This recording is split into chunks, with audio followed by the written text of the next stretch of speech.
Hi, everyone. Thank you for joining us today. I'm Tosi with Criado, and I'm so excited to have a guest that a lot of you may know if you're part of the Criado family because she's been with us for a minute. Um, but yeah, I'm going to give a little intro into this Conversations with Caregivers just to ground everyone, and then I'll tell you a little bit more about Catherine. So at Criado, when we say caregivers, what we mean are those who show up for others in the community, the doctors, doulas, community builders, healers, organizations, and heart holders who care deeply for their community. In this segment, we're sitting down with those who pour into others to hear their stories, their whys, and the wisdom that they gathered along the way. And I am so happy to have Catherine here today. Dr. Katherine Sylvester, affectionately known as Dr. Kat, the mommy monitor, is a mother of two, physical therapist, and preeclampsia survivor, clinical assistant professor for women's health, and VBAC-certified doula. She's the founder of Operation M.I.S.T, where she and her team teach women to use smartwatches and blood pressure cuffs for safer pregnancies and better health. Hey, Hey, Catherine. beautiful woman. How are you? I'm good. I'm good. I'm so excited to have you here today and chat a little bit more. The first thing I want to ask, because I think this conversation is really unique. You've been with Criado from a really early phase, and a lot of other people who we've had on here are kind of newer to the Criado community. So I want to start with asking, you were our first Criado expert and a core voice of our Body Talk community. And looking back, what has it meant to walk alongside Criado's mission from the start? So, first of all, I think that you and Kylan are just so incredible. And so, just walking alongside you as women has been an honor for me. But whenever I talk about Criado, I talk about how you really are the bridge between women and their wellness. Education is that gap filler, and you all bring it from so many different perspectives and to so many different places, and you use different outlets, and it is just a joy to see how you've evolved, even the way you do your workshops, the way you disseminate information, the different providers that you've brought on.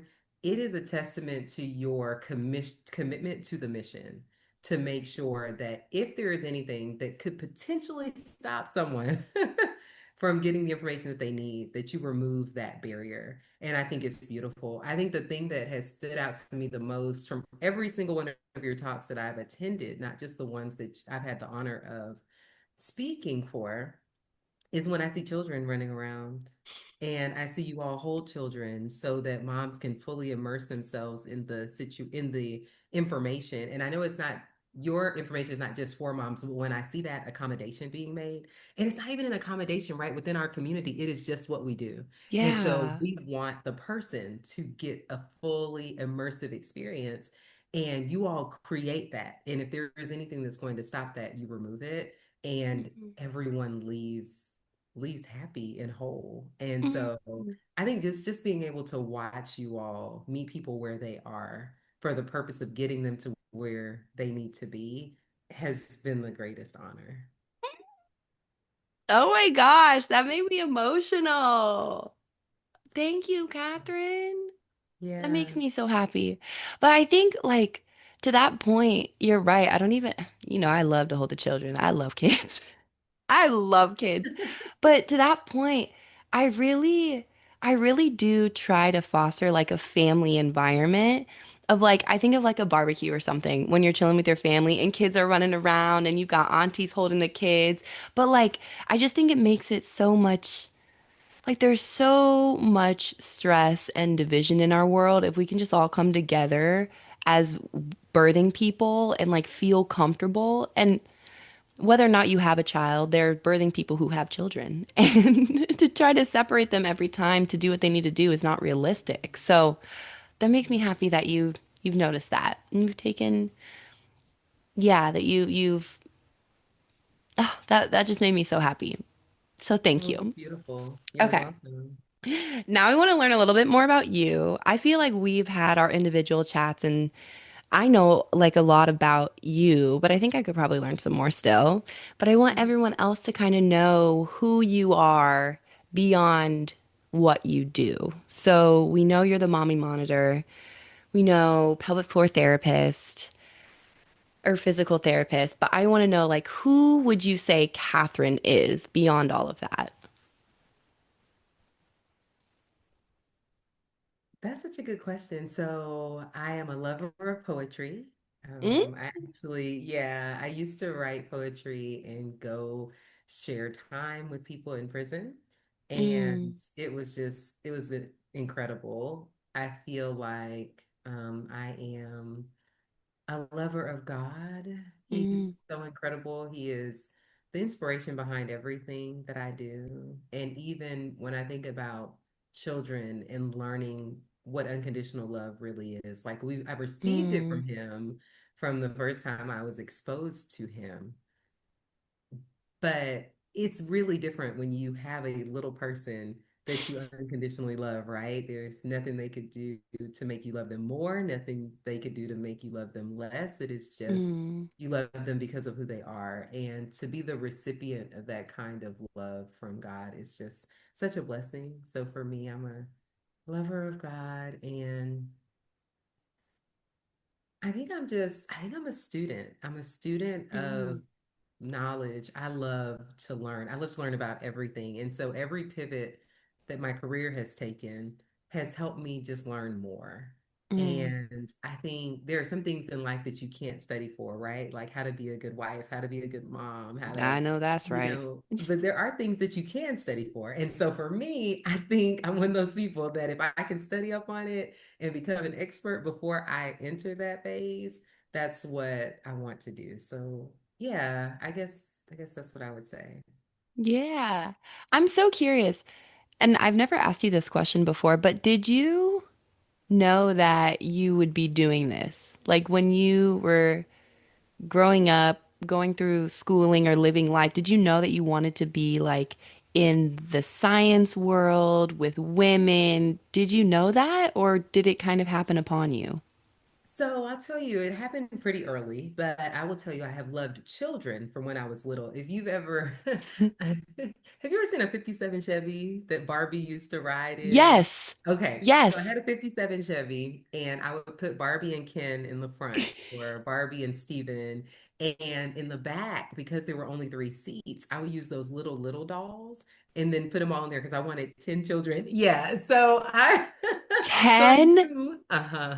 Oh, you said, yes, this is it.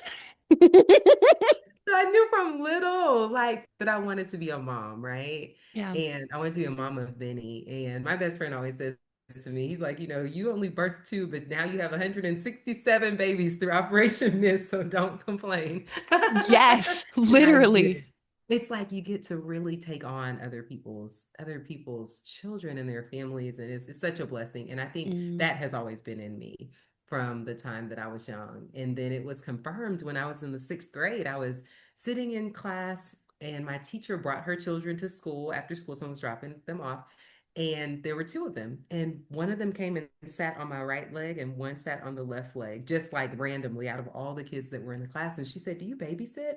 And I said, "I never have, but I don't think my mom would be opposed to it." And so from that point on, I started babysitting children, so wow. gratifying. But in the ninth grade, I'll tell you. So when I was nine, my grandmother got sick, Mm, and she had a stroke. But at that time, they didn't call it a stroke. But they did tell us that she needed to stay in the bed. We were responsible for like rolling her from side to side, mm, and then when she eats, like keep the head of her bed up so that she can swallow. That was it. There was no guidance as to how to rehabilitate her, how to help her wow. have better quality of life. And so when I was nine, it's like, or my parents, we just did what we were told, right? Yeah. But when I was in the ninth grade and I learned about physical therapy, I was like, I think her life could have been different, you know? Mm, And at that time, something else happened. I was a cheerleader from when I was four. And in the ninth grade, you had to go to see a doctor, and they screened you and everything. And well, my doctor told me that I was borderline overweight according to this height weight chart. And at that time, I started studying nutrition and fitness because I had to do a project for going into high school anyway. hmm And so I looked into it, and I ended up implementing what I learned over the summer. And so my weight was still the same, but I felt better. I knew Mm, more, and I thought, I don't think it's about height or weight at all. It's about quality of life. Like, I want to be in a profession that focuses more on quality of life than on what you yeah. look like. And it just ended up being the perfect profession for me. So that is when I decided I was going to be a physical therapist. But my Wow. goal was to work with people with brain injury, spinal cord injury, and stroke so that I could give them what I felt my grandmother was never given, a chance to, like, just a chance to live. If you're going to live, it should be the best quality, right? Mm, And I feel like sometimes if you're with a healthcare provider who just believes that you are to exist, then that's what happens. yeah. And so I decided at that time, I was just like, there's more to life than existing. And I want to be that for whoever needs me. And so, no, I didn't think I would ever leave neuro, and I still haven't. Even though when I was at the hospital for a decade, I worked with people who had neurological injuries and I worked with Mm. kids. And so that was no surprise, right? But what I noticed when I was at the hospital was that whenever we had the lists in the mornings, people would say, "Oh, let's split the list." And I would always choose the women. And I didn't notice it until a couple years in, but I just Mm, love working with and supporting women. And so after I had my son, these ladies called me up to go to lunch. And while they're very nice women, they never asked me to lunch when we were in college. So I was like, okay, something must be going on, right? It turned out that one had pain with intercourse, she was peeing on herself. Another mm, one had postpartum depression and was having difficulty losing weight. And then there was a lady who had a C-section and then a hernia behind it. And so she was having mm, scar tissue problems. And I thought, this is a huge problem that I don't think any of these women had to run into, or these are huge problems that they could have yeah. avoided had someone been there with them along the way to help them prevent these things. So that's actually what got me into women's health. And that was, I guess my son is 11, so that was 11 years ago that I was Wow. like, we could be doing more for women, right? Yeah. Oh my gosh, that's amazing. So you did have an idea when you were young. That's wild. I love it. But I do Thank think you. that sometimes people are simply called to do certain things. Like I I also resonate with from when I was young, I've loved kids. Like I just love kids. I think that they are magical little beings that are so close to the source and like are just so honest. Are I just think they're like the purest form of human, honestly. Yes. Um, Yes. and I like, and I also resonated with when you said that through Operation Miss, you have like over 100 little like kids that you've helped and families that you shape. Cause I like through my prenatal yoga, I'm like, oh, those are my baby yogis. Like those are my baby yogis. Like you were in the belly and now you're here and you're just a baby yogi of mine. Like Yes.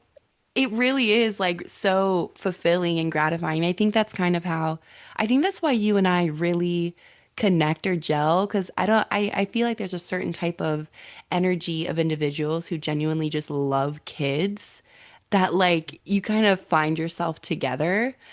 And I see your love for kids, and part of why I loved building like our first body talk with you is bringing in elements of like play and sensory that people sometimes only think kids need, but adults benefit from it as well. Yeah. Like Yeah. I think that's so important. And I'm going off on a bit of a tangent, but I love your story and I learned something new about you that I didn't know Thank before. you. That's amazing. Thank Um, you. okay, so I wanna ask a little bit more, if it's okay, about your birth stories. I know that those are also really important times in your life that kind of brought you to where you are today. Um, can you tell me how your birth stories, intentional birth stories, because you had a lot of intention with how you wanted that process to go, but how they led you to the creation of Mommy Monitor, or if they were some of the catalysts for that. Yeah, they were. So my first birth, after my daughter, that was what led to the creation of Rediscover Your Music, which is a program Mm. that I created where we walk one on one, hand in hand with moms and just help them rediscover who they were before they had babies, understanding that after you have a baby, you are the best version of yourself that you will ever be. So we're not trying to go back, right? Mm. But what we're trying to do is make sure that you don't lose the elements of her that you love. And so Mm. music is an acronym for muscle flexibility or balance, urinary continence, sexual fulfillment, internal confidence, and core stability. And through that program, we looked at moms through the lens of how they ate, how they moved, how they managed stress, how they slept, their social interactions, their scar tissue. And Mm. we developed a program for them.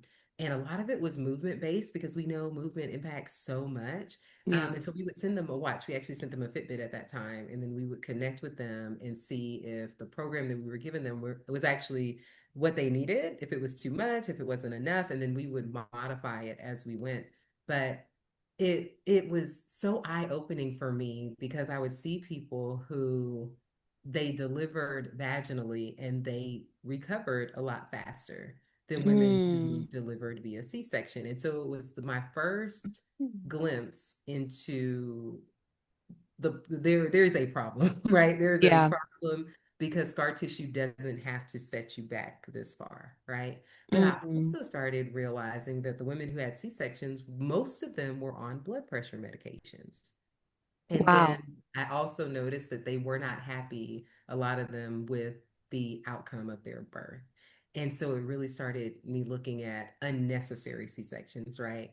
Because Mm. if you look, and I know back when I started, they were saying that, maybe like 7, 8% of C-sections were necessary, right? They were actually medically necessary.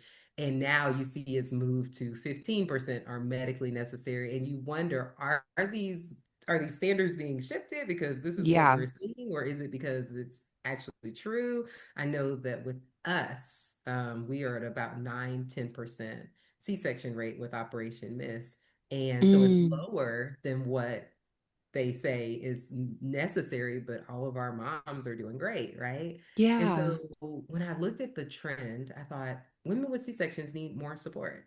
So I started studying scars and just taking different courses about scar tissue Mm. and started a program called From Scars to Beauty Marks. And so for people who knew that they had to have a C-section, let's say that the baby's cord is like blocking the vaginal opening. Well, we can't do anything about that, right? Yeah. Where the placenta is blocking the opening. But what we can do is prep moms, right? We can let them Mm. know, here's how you desensitize the scar. This is how you massage it so it doesn't cause you problems 10 years down the line. This is how you get into and out of bed so that the wound doesn't open back up after you have your Mm. baby. This is how you protect yourself from a movement standpoint, activity modification standpoint, so that your blood pressure doesn't spike after you deliver. And so it became I started focusing on people who had scars. And believe it or not, we took a family trip to Florida one day and I saw this woman and she was walking and she was like hunched over and just kind of looked Mm.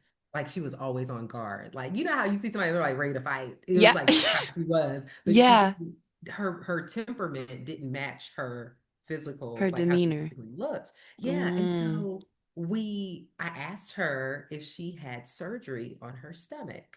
And she said, actually, I have. I had my appendix removed when I was younger. And you start seeing tears like brimming in her eyes. And I said, well, I just went to a scar class. I would love to practice with you if that's okay. And she was like, Mm. sure. So my husband, he and the kids went to the beach, to the pool, and I took her back to our room.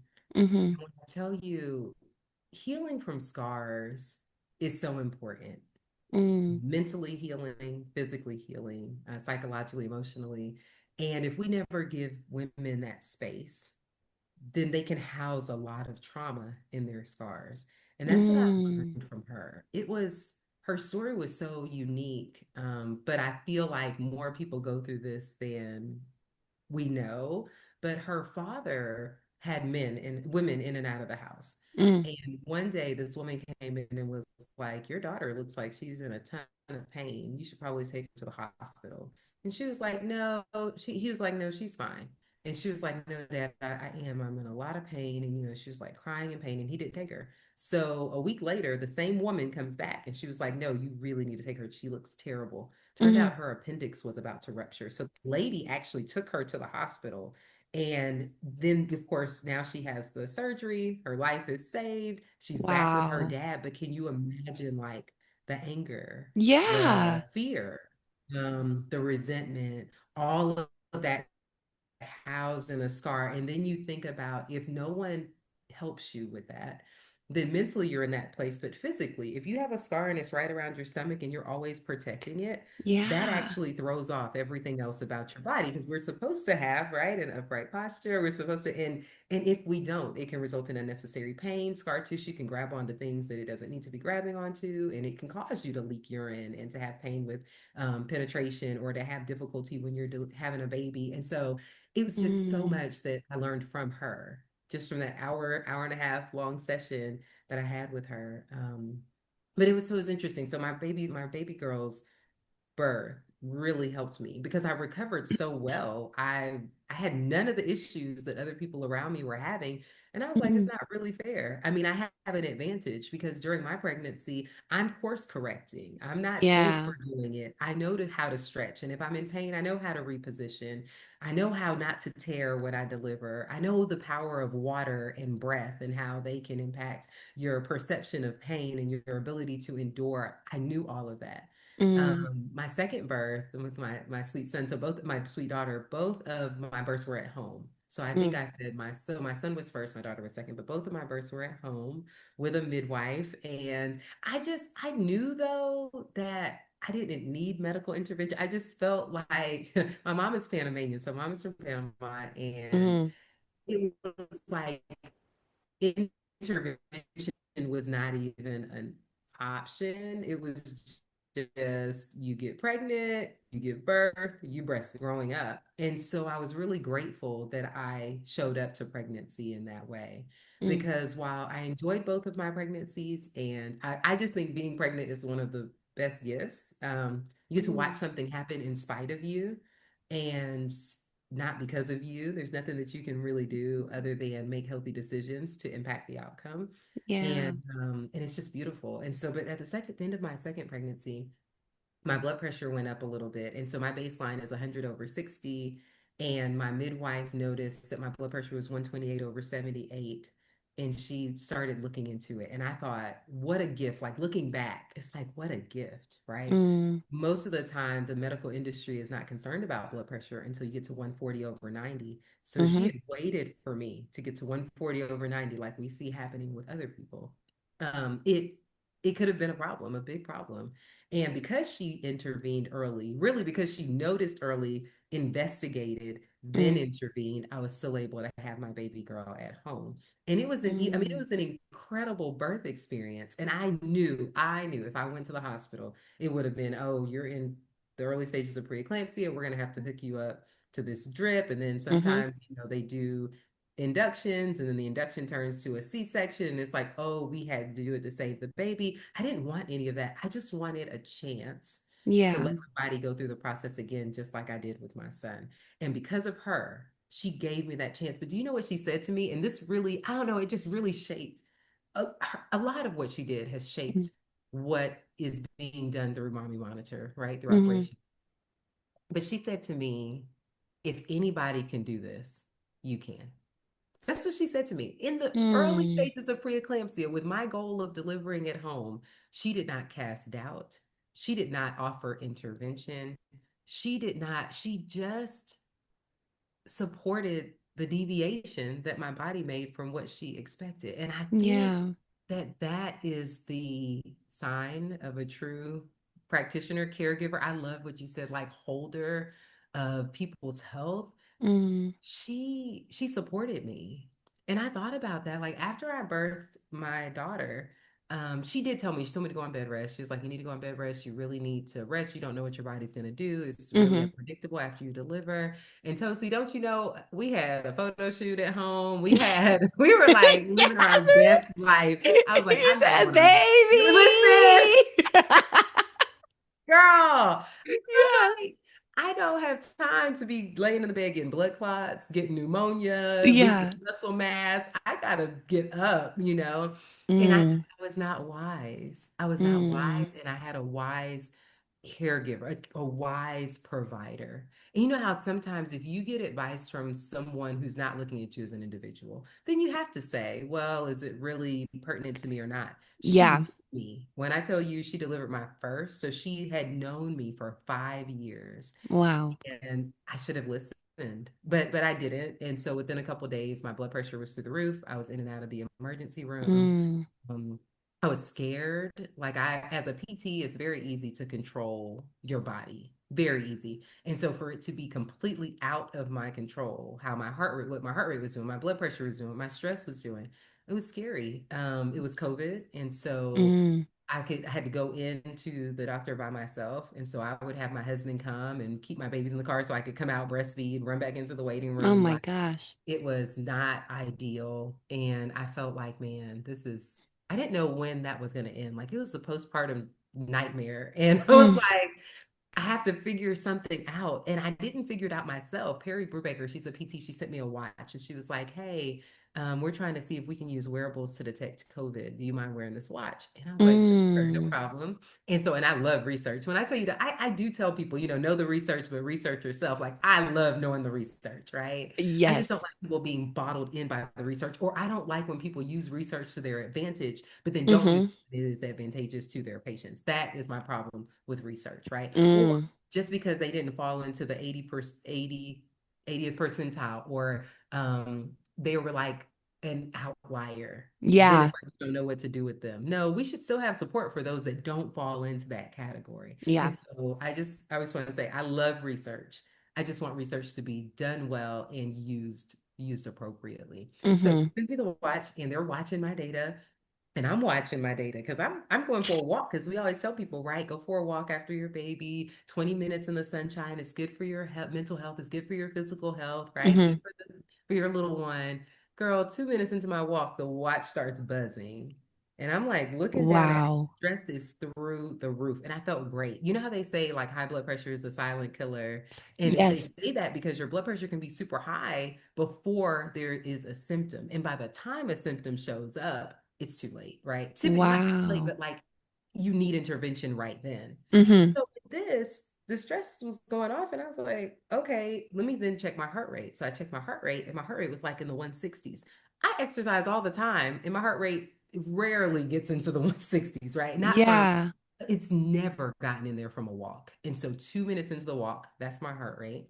So I went back home, took my blood pressure. Blood pressure is like 160s over 104. And Wow. so it was an eye opener. I was like, I have an objective way to see when I'm doing too much now, right? Like this is now it becomes my solution. I was like, Yeah. now I'm going to wake up every day. I'm going to check my data. If I'm not recovered well, if my blood pressure is high, if my heart rate is high, I'm not doing anything today. I'm going to use Mm. the bathroom. I'm going to make sure I eat and have somebody help me, because I was not accustomed to getting help either. It's like I Yeah. was used to doing it all and loving doing it all, waking up, playing with my kids, making breakfast for my family, going out to the park. I mean, it was like full days, sun up to sundown, and I had to learn to dial it back. And it was so easy because I had numbers, because I had data. So Mm. within 2 weeks, I was off my blood pressure medication. Within 9 months, my kidneys had completely healed. And I was like, oh, all Wow. women need this, right? All women, not Yes. women, all women need this. We'll start with the pregnant and postpartum women because that's where I started. But we Mm-hmm. have to figure out, how do we show up to every phase prepared? It's like you can optimize the current phase while preparing for the next phase. And that's from the time Yes. that you're 5 years old to the time that you're 105 years old. There is Yes. always a phase that's coming, right? And I just think, because I think about it when my daughter was 2 and she was in the shower and I was just teaching her her body parts, she still remembers. She can tell you every part of her vulva, of her Mm. breast tissue, like of her breast anatomy. She knows so much because we started young. And Yeah. so never will she be in a situation where she's like, oh, someone touched me and she doesn't know where. She knows exactly where. And, so, Yeah. and even when she hurts herself, she can tell you exactly where. And I feel that sometimes people say, how early is too early? Or, maybe they don't need to be learning about that at this age. And it's like, Hmm. what is there to not learn about your own anatomy and physiology and the way your body works? You should Yes. always know that. And there are levels of appropriateness based on your age. Hmm. It's never inappropriate to teach somebody about what is on their person. You should never know more about the history of the world than you do about your own body.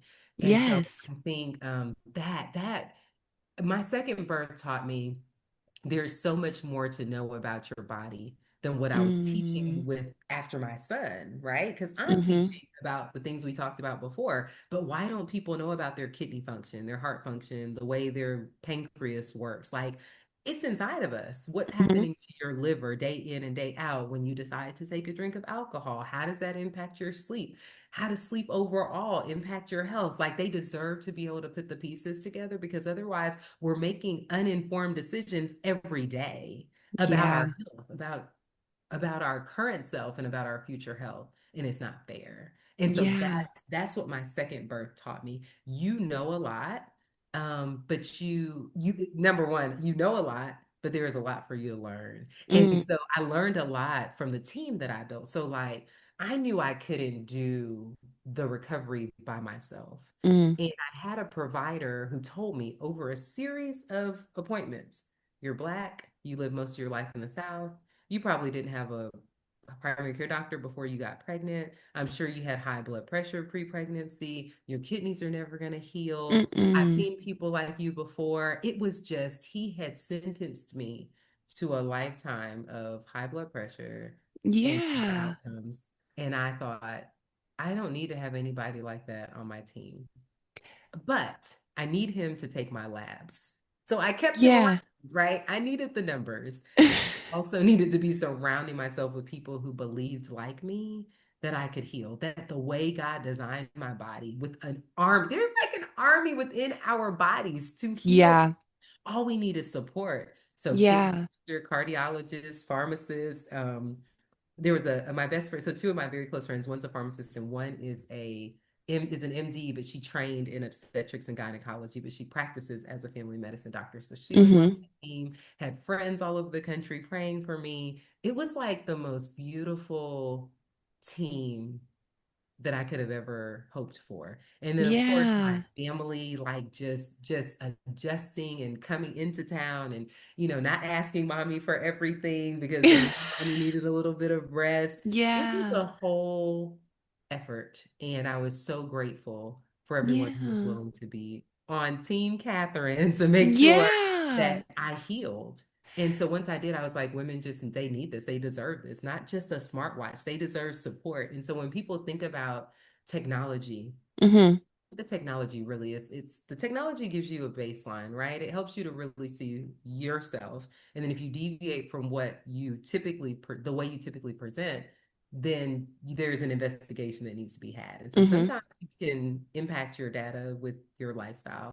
And at other times you need a provider to step in and help you, but you can make that informed decision because you know you better than anybody else. But you Yeah. also need to make sure that you have access to resources and that you have a relationship with anyone who's trying to help you interpret your data because there are people who Mm. take data for data's sake. I want to use this data to put out some type of a statement or a protocol.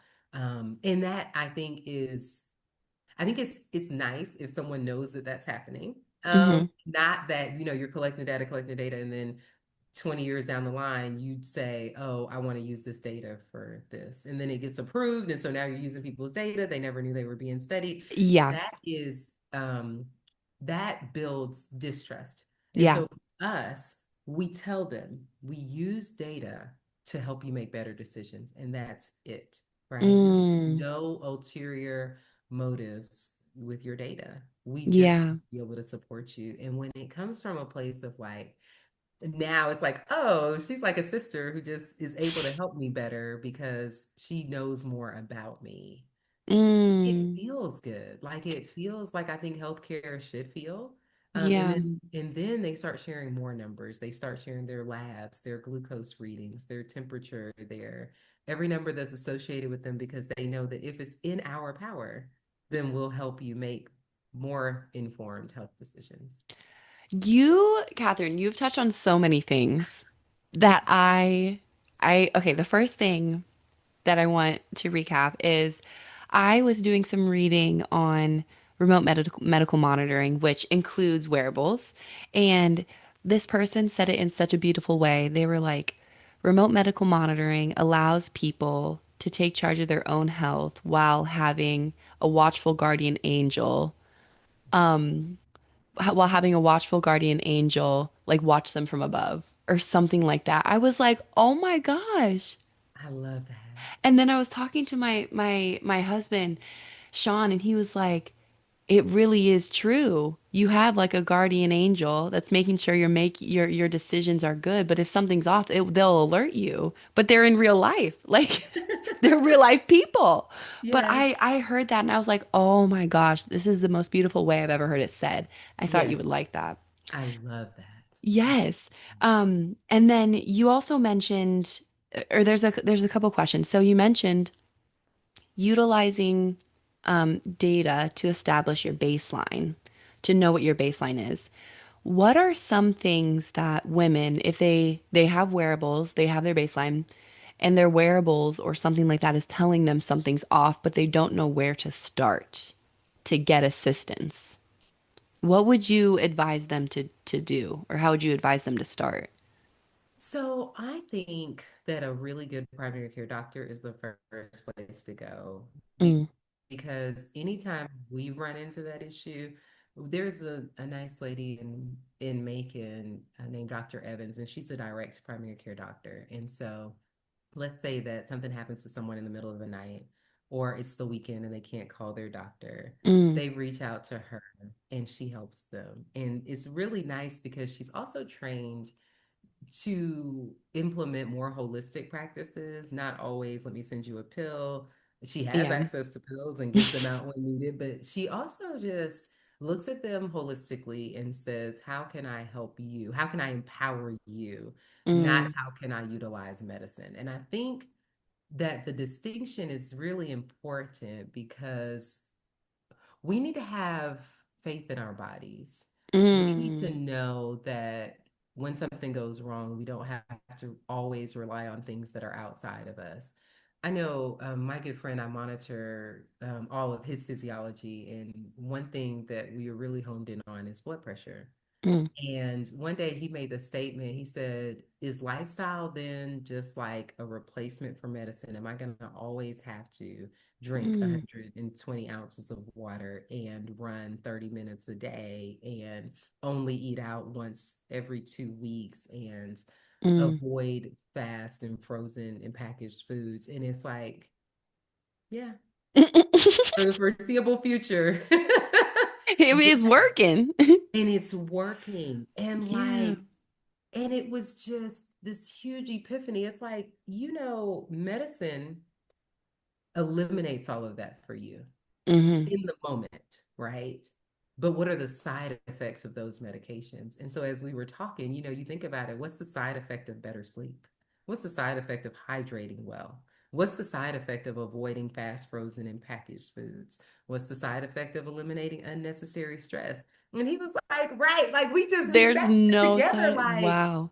there is nothing bad about this. This is the combination of things that people do in countries where they live to over 100 years and they don't run Yes. into chronic disease like we do. So, yes, that may be your medicine, Yeah. right? That may be Yeah. your medicine. And it's so incredible to me because even so my friends also created this product and it has nutmeg in it, right? Mm. And so it's called Meg Relief, but it's for joint pain. Hmm. And when you think about all the medication that is available for arthritis and Hmm. all the side effects that come with the medications that are given for arthritis, it's like, wouldn't it be better to just use a topical cream that has anti-inflammatories that are plant-based? Why are we Mm. not doing this? Why don't we know that for every ailment, there is a natural way to combat it? And then be given that as an option. Because it is very, to me, very empowering for someone to say, okay, I see that I have to do that from a hydration, sleep, stress, all that standpoint. And I don't want to. I want to Yeah. take medication, right? And Yeah. that's okay. But Yeah. you should have the choice. And I Yeah. believe that for me, it is the removal of the choice, it is the absence of that choice that is bothersome. Because when I was told you'll be on high blood pressure medication for the rest of your life, I was not given a single piece of instruction Mm. as to how to manage my blood pressure naturally. And Yeah. so you wonder, why don't people take their blood pressure medication? Because sometimes people feel like, well, my blood pressure medication is going to impact my milk supply, or I get really, really Mm. dizzy when I'm on my blood pressure medication, or I saw someone on blood pressure medication, and later on in life, they ended up with kidney problems, and they were told, well, we knew that it could As impact a your side kidneys. That effect. so it's like there are reasons that people don't take it. And so Yeah. if they don't want to take it, can we give them an alternative and then watch it? And so if their blood pressure is then trending in the right direction, was it Hmm. so bad that they didn't take the blood pressure medication? They're not given the choice. And sometimes it is, Yeah. we have to explain that it's like a crutch. You sprain your ankle, you may need a crutch, you may need a boot, you may need something in the short run, but in the long term, may Hmm. not need it anymore if you try to do these things. And so, for every mom that we've seen go on blood pressure medication, just as recently as this morning, I was Hmm. talking to a mom and she'll be off of her medication in 3 months.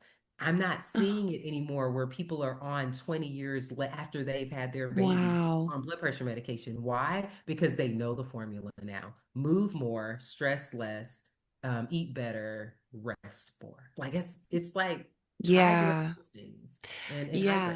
right? I love how you said it's the lack of choice that's the issue. Because I do think I personally lean more towards the holistic side, which isn't right or wrong. That's just me. There are people who lean more towards, they want other solutions that work for their life that may not be as holistic, and that's fine. It's just making sure that both options are laid out from the jump. And you're right, that's not an option. I'm thinking about when I was diagnosed with PCOS and I was talking to my OBGYN, and I have a different one now, but and I was like what are my options? I don't want to get on birth control because I have a husband. We want to have a family, so that's not an option for me. What are my options? And by the way, getting on birth control was simply just to have my periods come back, which wasn't even the underlying situation, but that's another story. But Right. they tried to put me on metformin, and I was like, what is that going to do for me? Like, is that are my you said all my labs are fine, so why am I getting put on a medication? Like, and what is this? And I was like, is this something I'm gonna be on for the rest of my life? They were like, yeah, you might be on it for the rest of your life. I said, mm-mm. I said, I thank you, but this, and then my guard completely went up and I didn't want to talk to them anymore. And then I was like, I need a different doctor. But that type of experience is so frustrating because it really is like, I believe in positive psychology versus negative psychology.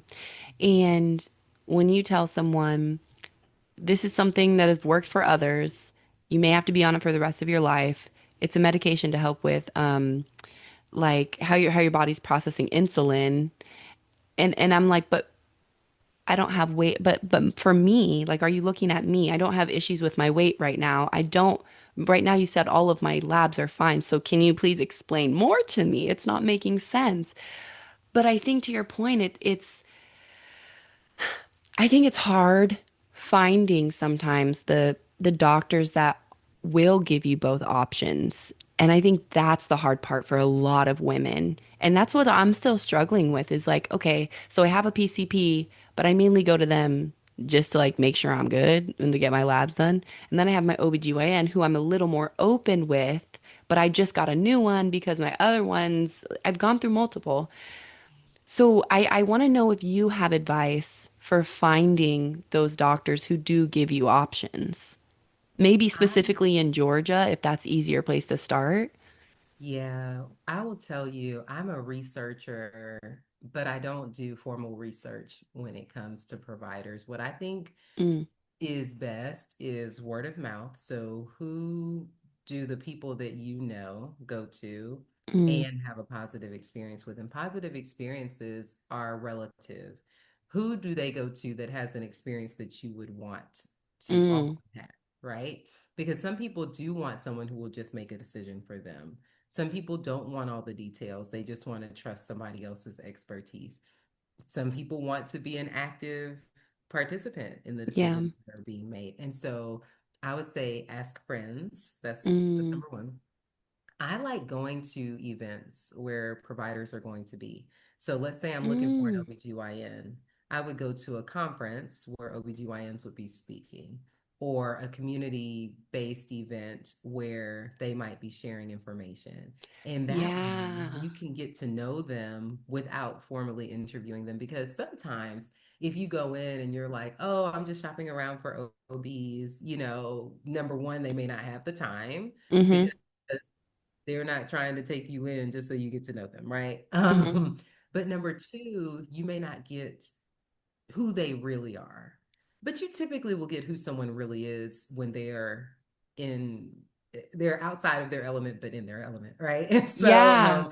outside of that environment, but in their element. I think that's a better way of saying it. And so Yeah. that's what I do. And so when I was at the hospital, I would read through the notes of providers, just like you're supposed to do, right? Like Mm. if you're looking at a patient, then you want to read what other providers have said about them so that you have all the information before you go into the room. Before I left Mm. the hospital, I had already chosen my cardiologist, the kidney doctor that I would go to. Like I knew every single aspect. If I needed orthopedic surgery, if I needed a neuro surgery, Wow.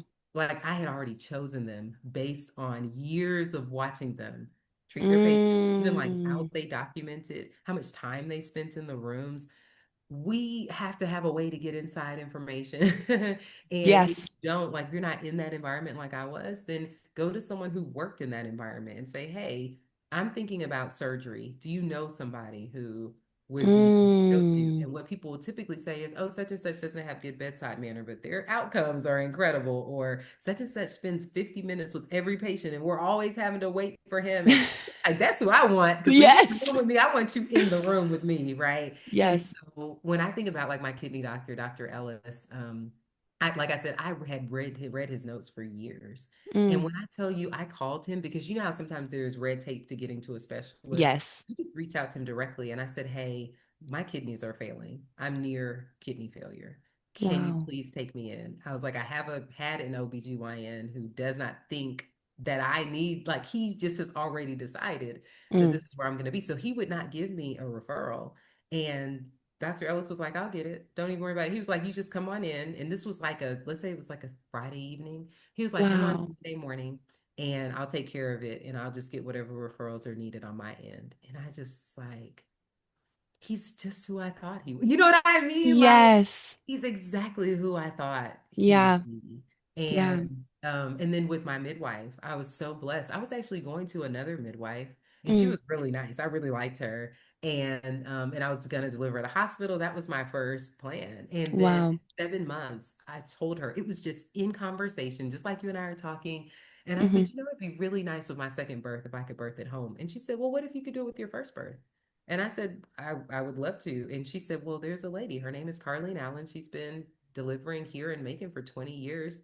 Would you like me to send your records over to her? And she told me exactly how she was. She's like, she's so patient. She's really kind. Like she was Wow. describing this lady to me. All she cared about was what I wanted. And so in her Yes. description of her, I was like, if you know that we gel and you think she would be a good fit, it was just an easy transition. And it was. Carlene, Mm. I just was like, I couldn't have picked a better provider myself.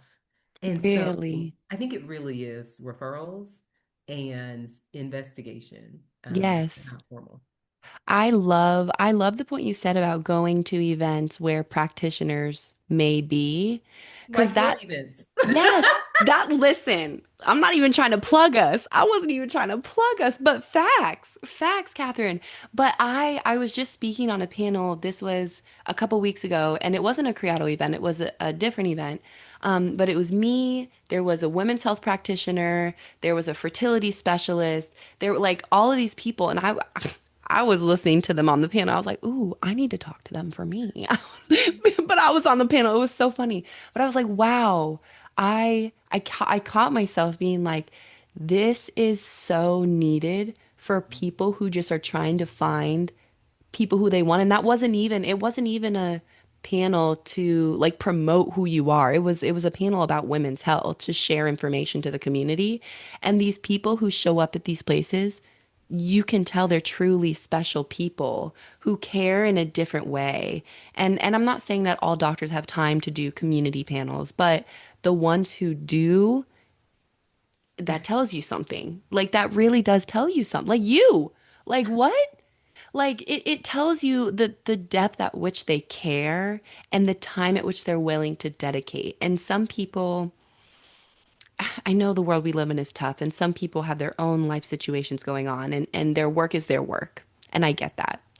However, for me, who I want to care and put my health and my life in their hands, it's not someone who just does this for their work. I'm sorry, but that's not what I'm willing to gamble my life with, Right, to be right. honest. And so I loved that idea for a piece of advice, and I never thought of that as being helpful, but it's so true. And one of the I now am at like Greater Atlanta Women's Health Clinic, I think is the name for my OB, and they do community events where their doctors like they'll pop up at different places.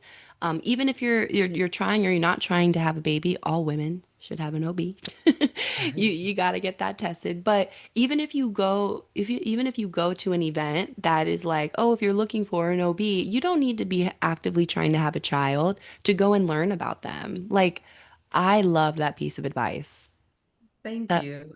Thank you. was One of great. our biggest, so when you talked about people who are busy, but they still show up, right? Because that's really Mm-hmm. what it is, right? You're busy, everyone's busy, but they still Yeah. show up for the communities. Dr. Callan, she's an OB, and she showed me really, she was on Mm, stage at a rural health event, and I was talking with her about a mom whose blood pressure, high blood pressure, was being ignored. mm, And I didn't. I was just asking because I know I don't know everything. And like I said, if someone's willing to answer questions, I'm going to ask. So I asked her, is there any scenario in under which someone's blood pressure is 160 over 110 and you do not treat them? And she said mm, no. And if that's happening anywhere, that mm. stops today. And she said, when I get off a stage, you meet me right there in the back. And so she finished up her talk. She came down, she made 3 phone calls. The lady had our mom had blood pressure medication that she needed. She had a primary care doctor to follow up with her afterwards, and then she had someone to help her manage her diabetes. Because like once I told her her story, she Yeah. was like, "Oh, we're fixing all of this right now." I'm talking about Period. everybody. Whenever people are like, "Who should I go to be my OB?" Dr. Callens. Where does she practice? Twiggs County. I don't care where you live. She's worth it. And if you need a hotel a couple days before you think you're going to be going into labor, Yes. it's worth the investment. She does not play about her patients. She does not play about women in general. Yes. She is everywhere. And I'm like, how do you do this? How do you connect them with all the different practitioners that they need? How do you send them Yes. love notes every 2 days? How are you putting calendars in the mail to encourage the practitioners that you know are loving on moms? How are you? She did this shoe fairy drop off for me because we were on a panel together one time. Hmm. It was like a dream come true for me. I was just honestly, I was sitting there taking notes. They were asking me questions. I was giving the shortest answers. Like, I That want to was hear like from her, me. Yes. girl. So when we were leaving, she said, "Do you always wear shoes like that?" And I said, "Oh yeah, I love shoes." And she said, "Well, sometimes like I buy shoes, I'm like really motivated, and I just wear them once, and I don't really need them, or like I lose the confidence to wear, Mm, like why did I buy these shoes?" And she hmm. said, "Take hand me overs." And I was like, yeah. We happen to be the same size. The next day, she had 14 pair of shoes delivered to an address. She was like, go to this address. There's something waiting for you. The shoe fairy dropped them off for you. She is a person that just is just thoughtful at her core. So I'm Yeah. like, if ever I have any type of a need, I'm going to her. I don't even care if she doesn't specialize in it. I know she's Yeah. going to find somebody to help me that is very likely just like her. So you know how you said like PCPs, it's like, no, whoever you gel with, I'm sure that they know people in every aspect of medicine Yeah. that can then help you if another issue arises. Yeah. No, I love that. I love it. Wait, say the doctor's name one more time. Dr. Callens, her name is Dr. Keisha Callens. Dr. Keisha Callens. Yeah, I'm gonna look her up. she's so I'm awesome. gonna When look you look her her up, up. you will be blown away. Yes. I want to honor your time. We're at our time, but I have one more question. If you don't mind asking, this has been so fun. This has been so Me too. fun. It's I always love fun talking to talking. you, Tosi. Same, same, Catherine. Okay, so the last question I'm going to ask is for people who are listening, whether that's a mother, healer, an advocate, what is one truth or tool that you hope they carry with them after this conversation?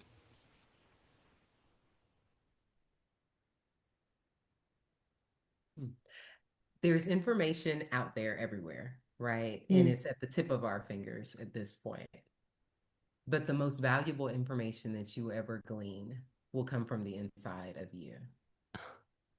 And I think that everyone needs to hear that, like believe that, even if you don't know how the body was designed. hmm Understand that for every problem that arises, there's a solution. And I think that as practitioners, our job is to support the design of the people that we support, that we love, the population of people we've decided to commit our life's work to. hmm As an individual, you owe yourself the the courtesy of learning your body and then surrounding yourself with people who support your design. Because if you only do the work of knowing yourself, but then you choose someone on your team that doesn't have your same belief system or values, you're setting yourself up to fail. And so, Yes. just like in basketball, when you're choosing your team, you're choosing people who are going to be best in whatever position is open. And so, even if someone is a good tennis player, you wanted them Mm, on your basketball team.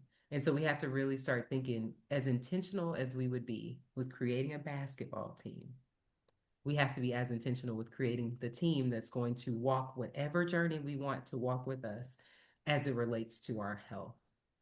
And if we take the time, put in that time, I believe that we'll have less people who are dissatisfied with their health outcomes, their birth outcomes, their life outcomes. that was so beautifully said.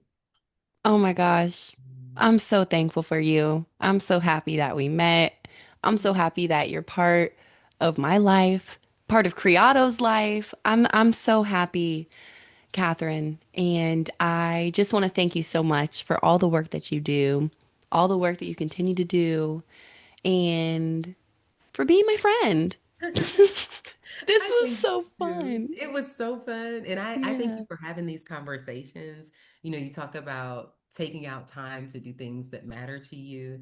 You're Mm, doing things that matter to you every day. And it's not mm, just what people see on socials. You live this. And I think it's so neat to be connected with someone who lives their purpose because mm, sometimes life can get really busy and can distract you, but it doesn't distract you. You have mm, decided this is my lot. I'm going to own it. I am going to support women.